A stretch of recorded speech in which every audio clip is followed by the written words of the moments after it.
잠시 진정되나 싶었던 미국과 중국 간의 갈등이 다시 한번 고조가 됐고요. 또 반대로 파월 의장은 이 긴축 중단을 시사하면서 계속해서 상승 압력과 하방 압력이 팽팽하게 대치했던 밤사이 뉴욕 증시. 결과적으로는 3대 지수가 혼조세로 마무리가 됐습니다. 다우지수만이 0.4%, 금융주의 실적 발표에 따른 강세로 마무리가 됐고요. 나스닥은 0.76%, AI 반도체 쪽에서의 경쟁 우려들이 심화되면서 엔비디아 하락이 나스닥 하락을 주도했습니다. 또 이어서 S&P 500은 0.16%, 오늘 굉장히 역동적인 모습을 보였는데요. 그래프 통해서 오늘 주요 있었던 이슈들 흐름부터 짚어보시죠. 이 밤사이에 S&P 500 그래프 잠시 보고 넘어가도록 하겠습니다. 가장 먼저 이 S&P 500을 더해서 3대 지수 전체가 약간 상승 출발하는 그런 모습들을 보였었습니다. 계속 하락 출발하는 그런 모습들을 보였었습니다. 이 해운주를 중심으로 미중 간의 갈등이 격화되는 양상을 보이면서 계속해서 마이너스로 흐름을 보였지만 장 중반에는 이 긴축 중단이 머지 않았다는 파월 의장의 발언에 힘입어서 다시 한번 좀 양전을 하는 듯 보였습니다만 장 후반 들어서 결과적으로는 이 상승분을 반납하고 약보한 마감이 됐습니다. 트럼프 대통령이 SNS를 통해서 이 중국이 의도적으로 미국의 대두를 구매하지 않는다면서 식용유와 같은 이 관련 품목에 대해서 보복 조치를 고려 중이라고 밝혔기 때문인데요. 이를 경제적인 적대 행위로 규정하면서 결과적으로는 장중 내내 이 불안한 심리들이 겹쳤습니다. 그러면 밤사이에 있었던 이슈들 하나씩 차례대로 보도록 하겠습니다. 가장 먼저 어제 우리 시각으로 12시경 전해진 소식입니다. 낮 12시였죠. 이미 우리 시장에는 반영이 된 소식인데요. 이 미중 갈등이 해운과 또 조선 분야까지 격화되면서 우리 내 조선업계까지 불똥이 튀었습니다. 중국이 어제 한화오션에 미국 자회사 5곳에 보복 제재를 단행하겠다고 밝혔죠. 이 때문에 뉴욕 증시에서도 불안감이 한층 올라갔는데요.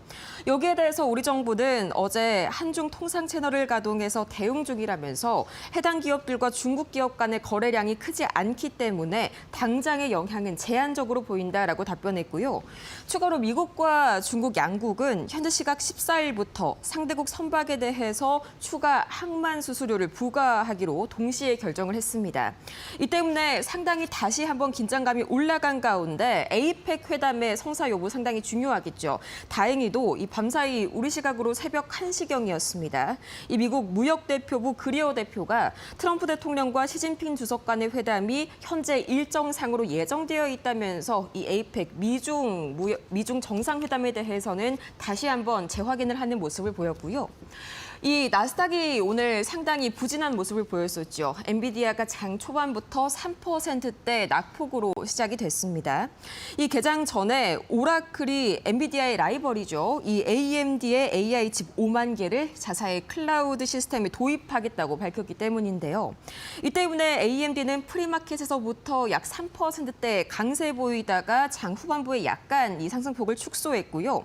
엔비디아는 이날 초소형 AI 슈퍼컴퓨터를 전 세계에 출하했다라는 소식을 전했고 또 브로드컴 역시 새로운 네트워킹 칩 토르 울트라를 출시했다 이런 긍정적인 소식을 가져왔지만 결과적으로는 이 거대한 뉴스에 짓눌려서 하락을 막기에는 역부족이었습니다. 아직까지 AI 칩 시장에서 엔비디아의 점유율은 90%가 넘지만요. 최근에는 AMD가 대규모 수주를 따내면서 맹추격 중이죠. 그만큼 이 경쟁 우려가 더욱더 심화되고 있는 AI 반도체 시장입니다. 이어서 다행히 시장이 다시 한번 활기를 되찾게 해준 건 이 파월 의장의 발언이었는데요. 우리 시각으로 새벽 1시 30분경 밤사이 이 전미 경제학회에서 비둘기파적인 발언을 이어나갔습니다. 이 파월 의장은 고용 시장에 대한 하방 위험이 커진 것으로 보인다면서 향후 몇 달 안에 그러니까 근시일 내에 대차 대조표 축소를 중단할 수 있는 시점이 올 것이다. 쉽게 이야기해서요. 양적 긴축이 끝날 빠져나가고 있다. 시장에 돈을 푸는 쪽으로 돌아설 때가 왔다라면서 다시 한번 활기를 불어넣었습니다. 이 때문에 S&P 500이 장중에 양전에 성공할 수 있었던 것이고요. 이어서 현재 잠깐 데이터가 중단이 되고 있는데 이 주 단위 실업수당 청구 통계나 민간 데이터를 활용해서 이 노동시장 상황을 추정하고 있다고 덧붙였습니다. 이어서 밤사이에 시장의 자금의 흐름 바로 이 히트맵 통해서 만나보도록 하겠습니다. 전반적으로는요, 이 빅테크들 특히나 AI 반도체 중심으로 강하게 매물이 출회가 됐습니다. 엔비디아는 결과적으로 이 장 후반 들어서 낙폭을 더욱 확대하면서 4%가량 하락했고요. 또 브로드콤도 역시나 3.5% 하락했습니다. AMD가 조금 아쉽습니다. 이 AMD 상당히 프리마켓에서는 3%대 강세 보였다고 말씀드렸는데 결과적으로 장 마감 시점에는 0.7% 상승에 그쳤고요. 또 인텔도 상당히 부진한 흐름 보였는데 4%가량 하락하는 흐름 나타났습니다. 이 뱅크 오브 아메리카가 투자 의견을 중립에서 시장 수익률 하회로 하향 조정했기 때문인데 주가가 너무 빨리, 너무 많이 올랐다는 것이 주요된 이유였습니다. 그만큼 아직까지 시장에서는 AI 과열, AI 거품론에 대한 우려를 놓지 못하고 있다는 거죠. 반면에 금융주들이 일제히 강세 보였습니다. 밤사이에도 상당히 호실적을 발표를 한 종목들이 대거 뒤따랐는데요. 우선 전반적으로 밤사이 실적 발표한 금융주들은 다 3분기 예상치를 넘어섰습니다. 특히나 웰스파고가 약 7%대 강세 보였고요. 또 블랙록과 시티그룹 역시 3%대 강세 보였습니다. 다만 아쉬운 흐름 보였던 게 바로 JP모건 1.9%대 약 2% 가까운 하락 보였는데 이 대손 충당금이 증가하면서 실적 우려가 커졌고요. 또 골드만삭스 역시 약 2%가량 하락 보였습니다. 실적 자체는 둘 다 좋았지만 골드만삭스의 경우에는 해고를 발표했기 때문이고요. 이어서 히트맵에는 없지만 우리 시장에 오늘 영향을 크게 미칠 만한 4가지 테마성 섹터 보도록 하겠습니다. 마찬가지로 오늘 양자 컴퓨팅과 또 이어서 원자력 우라늄은 약간의 혼조되는 양상 보입니다. 우선 양자 컴퓨터 아이온큐가 전거래일 굉장히 강하게 올라갔기 때문에 오늘은 다소간의 이 차익 실현 매물이 출회가 되는 그런 움직임이 나타났고요. 또 이어서 이 D-웨이브 퀀텀도 약 6%대 강세 보였습니다. 또 리게티도 2%대 강세 보였고요. 이 전일에 이어서 이 두 종목의 경우에는 JP모건의 투자 발표를 이후로 계속해서 매수세가 유입이 된 것으로 판단이 되고요. 또 우주, 항공, 드론 전반적으로 오늘은 좋은 흐름 계속해서 이어나갔습니다. 다시 한번 이 JP모건의 투자 소식이 계속해서 불을 지피고 있는 가운데 또 밤사이에 이 스페이스X의 스타쉽이 모의 위성 배치와 더불어서 지구 기환을 성공적으로 마쳤다는 소식도 전반적으로 희망을 불어넣었습니다. 반면에 가상자산은 전반적으로 이 매물이 출회가 됐습니다. 스트래티지가 약 4%가량 빠졌는데 이 미국 상원의 암호화폐 규제 법안인 RFIA가 민주당의 수정안 제출로 인해서 현재 막혔습니다. 교착 상태에 빠지면서 이게 악재로 작용한 모습이었고요. 원자력과 우라늄은 오늘 상대적으로는 보합권 움직임 보였습니다. 그럼 이어서 밤사이의 주요 특징주들 추가로 만나보시죠. 오늘 전반적으로 M7은 부진한 흐름 보였는데요. 특히나 아마존이 1.67% 하락했습니다. 자체의 문제가 있었다기보다는 이 월마트와 오픈 AI가 쇼핑 서비스와 관련해서 맞손을 잡으면서 경쟁 우려에 대한 경쟁 우려가 다시 한번 부각이 됐기 때문입니다.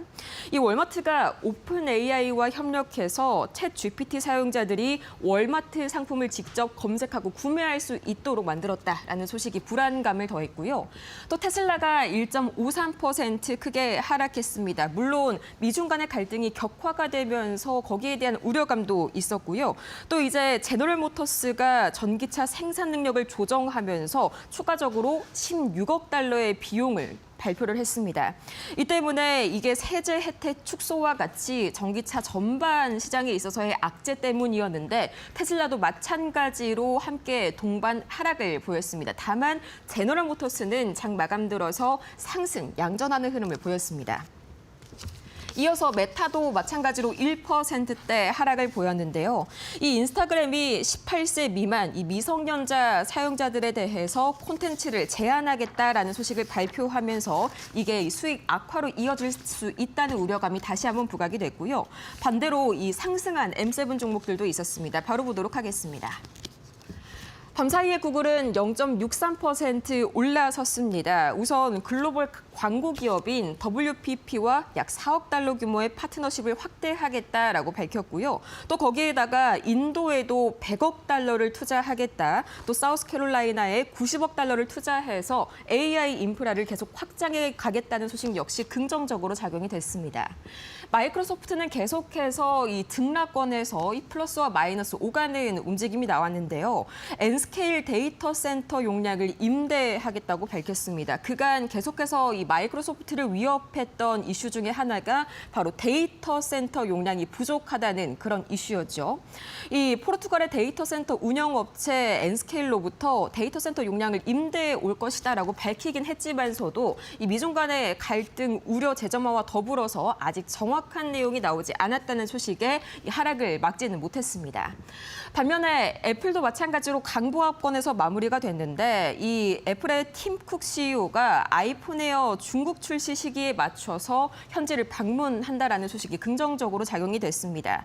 어제 전해드린 소식이죠. 이제 애플이 중국에서 10월 17일에 아이폰 에어의 사전 예약을 시작할 거고요. 이어서 22일에 본격적으로 판매를 시작할 예정입니다. 다만 미중 갈등이 격화되면서 상승폭은 제한되는 흐름이 나타났고요. 이어서 나머지 특징주 살펴보도록 하겠습니다. 가장 먼저 실스큐 양자 컴퓨팅 관련 종목이죠. 오늘 독보적으로 강세를 보여서 제가 따로 뒤쪽으로 빼놓았습니다. 이 위켄과 전략적 협력을 발표했다는 소식에 25%가량 강세를 보였고요. 이 양자 컴퓨터로 인한 데이터 해독에 대비하기 위해서 양자 내성 솔루션을 공동 개발할 계획이라고 밝혔습니다.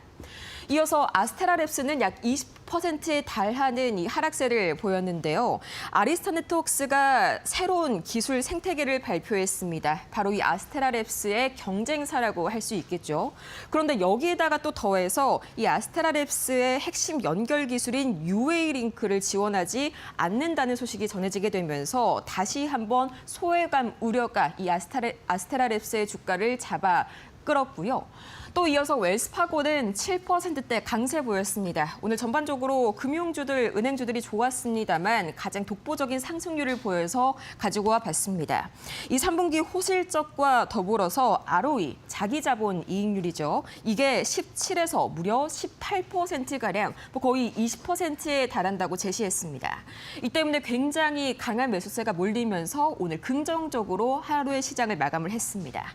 이어서 밤사이 매크로 지표 흐름 바로 만나보도록 하겠습니다. 국제유가 계속해서 60선 밑에서 하회하는 움직임 나타납니다. 밤사이에도 1.7%가량 하락하는 움직임이 나타났는데요. 우선은 미중 갈등이 다시 한번 부각이 되면서 여기에 대해서 수요가 줄어들 수 있다라는 그런 우려감이 다시 한번 발목을 잡았고요. 또 이어서 원달러 환율은 2.74원 올라갔습니다. 이 어제 전해진 이 중국 정부가 하나오션의 미국 자회사를 제재한다는 소식이 다시 한번 이 원달러 환율 중에서 원화의 약세를 촉발했기 때문이고요. 비트코인 2.65% 하락했습니다. 11만 2,800달러 선 다시 한번 이 하락을 보인 가운데 미중 갈등이 다시 한번 격화가 되냐 봉합이 되냐에 따라서 똑같이 등락세를 보이고 있는 비트코인입니다. 이 반대로 금 가격은 0.68% 안전자산에 대한 선호 심리가 다시 한번 부각이 되면서 또다시 밤사이에 사상 최고치를 경신했고요. 또 이어서 미국채 10년물과 미국채 2년물은 최근 들어서 계속해서 하락을 이어가고 있죠. 밤사이에 파월 의장이 이 고용시장에 대한 하방 우려를 제시하자 계속해서 하락하는 흐름들이 이어졌고요. 또 장 마감에 트럼프 대통령이 대중 강경 발언을 다시 한번 이어가자 추가적인 하락이 나왔습니다. 지금까지 뉴욕 증시 마감 상황 봤습니다.